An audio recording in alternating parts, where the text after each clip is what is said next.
in this top 10. 10 out of 10 better go tell a friend, 'cause 10 out of 10 in this top 10. BGC, also known as Bad Girls Club, focused on altercations and sometimes physical confrontations from 7 women who were known as Bad Girls. Season 4 of the BGC franchise was in for a wild surprise when castmate Natalie Nunn arrived. Natalie was the season's main antagonist because, well, she got on most people's nerves, mainly Flo, Portia, and Kate.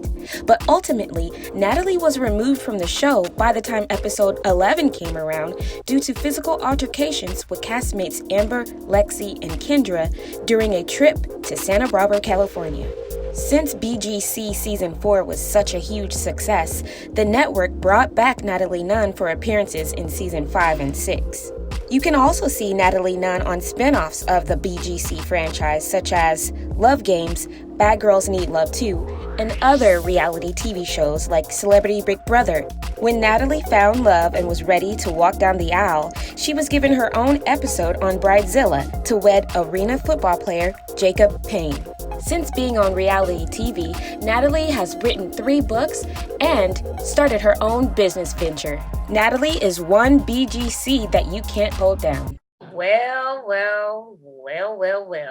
I remember watching Bad Girls Club and it was juicy. Okay, that's all I can say. We sit down to see who is gonna attack who next, because that's pretty much what it all became. But when when Natalie Nunn came in on season 4, I have to say that she had a really huge, big personality, and she was the main reason why I watched, because it was just entertaining. She gave the entertainment, okay? She brought it. But can we be real? She had a big personality, but she also had a big chin. No. So the reason why she became famous and memeable is because people would point out her chin. Now, me personally, I don't see anything wrong with it. Look at my nose. Look. Okay. We all got something. What's yours, Gloria? I'm going to let y'all find it. Ooh, look at you. I ain't even going to say anything. I'm going to just let y'all find it. And if you don't find it, then I don't know. Natalie was a fun girl. She actually went to USC. Okay. So she's no dummy. And it's hard to get into that private university. I know for sure. So, and she was an athlete. So she wasn't lazy at all. This girl is ambitious and she knows what she wants. But the thing is that when she's in the house with other girls, she's super competitive and she's a little bit messy, a little bit all over the place. So if you haven't seen those, what's it called? Episodes, Bad Girls Club. What season was that? Season 4. If you haven't seen it, go back and watch it and you'll see what we're talking about. And even with her bad behavior, she was able to find a husband and have a child. Everything that these girls who be so righteous and virtuous and proper. I'm not saying don't be that. I'm just saying you never know what's in the cards for you, right? You never know, because people still waiting out in the streets. And they judge you and they say, oh, she'll never find that. Like we got relationship gurus on YouTube. You have to act a certain way and all this kind of stuff. Well, dang it. How did Natalie Nunn find what we all looking for? Let's leave it. Leave it there. Somebody making up stuff. Survivor Barrino is the first season of the American reality TV series Survivor. The show had 16 competitors competing for $1 million, and the game consisted of 39 days of gameplay on a remote island in the South China Sea. In a competition, you do what you must to win, especially when there's $1 million at stake. And that's exactly what Richard Hatch did. Hatch once threw a snake in crashing waves and caught a shark with his bare hands, all while intimidating his co-stars by going nude during the reality show. Why is he a villain? Well, he used manipulation to get inside the heads of his competition, formed sneaky alliances, voiced controversial opinions. Now, if that doesn't scream villain, I don't know what else will. Listen, okay, people might not like him, but he was smart and he knew how to play the game and he had a strategy that overcame everybody. And even though he wasn't the youngest.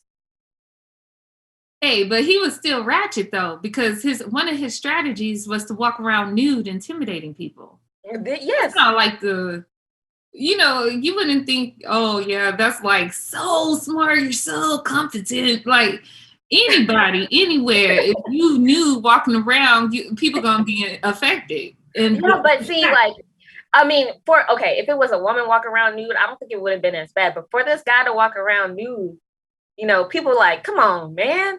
Like, I can't even think, I can't even function or something. I don't know. It's just something about it. And so, all like, around your food. he knocked them off. He knocked them off their concentration. That's how he won. Yes. But I would say something that was more strategic was him doing the like behind the back alliances with people, you know, making them manipulating their minds and making them think that he was on their team and then switching up at the last minute and voting them out. Now that's crazy. That's good. Ever since Janelle Evans hit the TV screens, appearing in 16 and Pregnant in 2009, the world took notice of how Janelle was someone who focused more on partying and being rebellious to her mother Barbara than being a new mother. Evans' responsibilities were put aside and left to the grandmother as her love for just being a plain old free teen got the best of her. Janelle makes this top 10 countdown for her simple neglect of responsibilities. People love to hate Janelle for her choices. One thing's for sure. Between Janelle and her mother Barbara having shaky relationships and Janelle's poor quality choices in men, there's never a dull moment. From being arrested, assault, and rehab, Janelle surely has been through a lot. I'm trying to see if I could smell like Janelle's mama. That was the tightest lip smile I ever. Oh my gosh! You know what? Janelle is an interesting individual. I will say, because she just makes me mad. I'm just like, why do you choose? Or why do you do things that's just not smart? What are you doing? You know, Erykah Badu got a song. It's called Apple Tree. If you don't want to bend down with me, you don't want to pick from my apple tree. I don't know what that got to do with this, but I thought I should say that. Somebody need to hear that. But I think it all comes from Janelle's mom. Every time she parents Janelle, she's yelling. Yeah, I mean, that's true. It stems from the apple tree. Maybe that's what she was getting to, you know, bring it full circle. Okay, yeah. Okay, there we go. It stems from the tree and she's the fruit, you know, and apple doesn't fall too far from the tree. But it's just like, over time, you would think like she would learn a few lessons here and there and change it up. But no, she sticks on that same beaten path of just trying to find someone to love her. That's what I'm saying. She's mad boy crazy. Yeah, man. So obviously she's missing her father. Obviously she's trying to fill a hole in her heart. And that's so sad. See, this is what I'm talking about when it comes to reality TV. You can learn a lot from observing other people. I'd rather watch other people make mistakes and see that stuff in them instead of live it out on my own and not know that there's someone else dealing with the same things. You see? Mm-hmm. So we could obviously see that Janelle's lack of a father in the household when she was growing up.